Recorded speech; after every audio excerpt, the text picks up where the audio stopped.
Yeah! Talaga naman napakaganda, napaka-beautiful, malamig, maganda ang klima, at napakaraming puntahan talaga ang Baguio City. Kaya let's go! Kaya nga naman talaga pinuntahan namin ang The Mansion dito sa may Baguio City. Sa mga lokal dito, napakaraming mga nagbebenta na iba't ibang varieties, laruan, pasalubong, at kung ano-ano pa. Kaya nga nung may nakita ang aking anak ay siya dali-dali kong binili dahil na naman alam ko na iiyak na naman siya.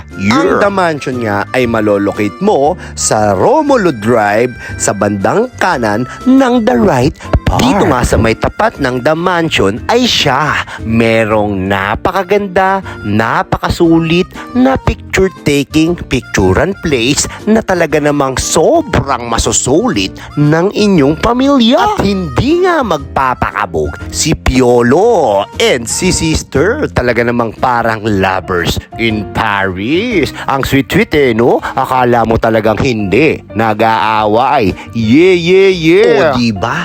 May mga flowers pa sa gilid at parang merong fish pond na napakahaba na parang Olympic size. And pagkatapos nga namin mag-picture taking ay dumako na kami sa The Mansions. Ang The Mansion nga ay na-built noong 1980 during the American colonial period. At ang The Mansion nga, ang nag-originally design neto ay walang iba kundi si Mr. Architect William E.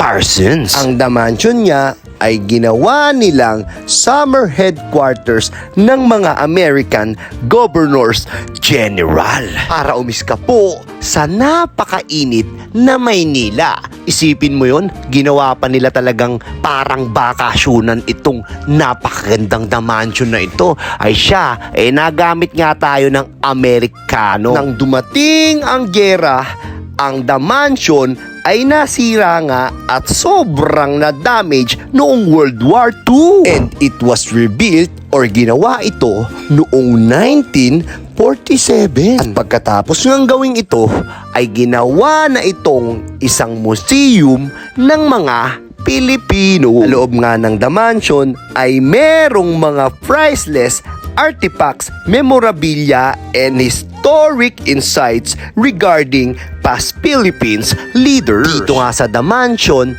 ay napakaraming mga security o talagang nagbabantay sa paligid. At wait, there's more.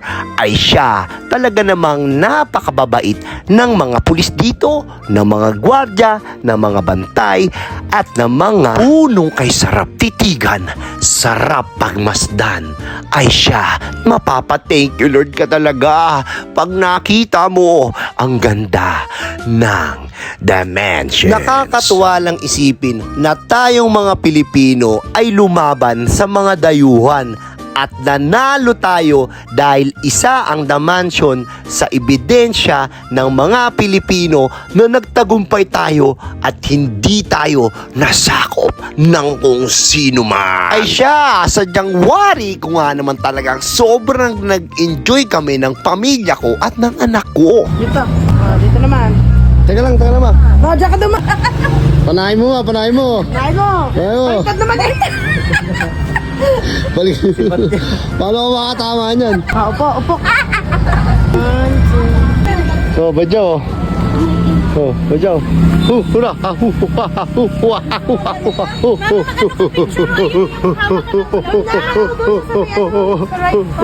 So, thanks for watching mga kamangga. Nasayang ko na naman ang 4:21 minuto ng buhay at oras mo. Palike and share, subscribe na naman. Yeah.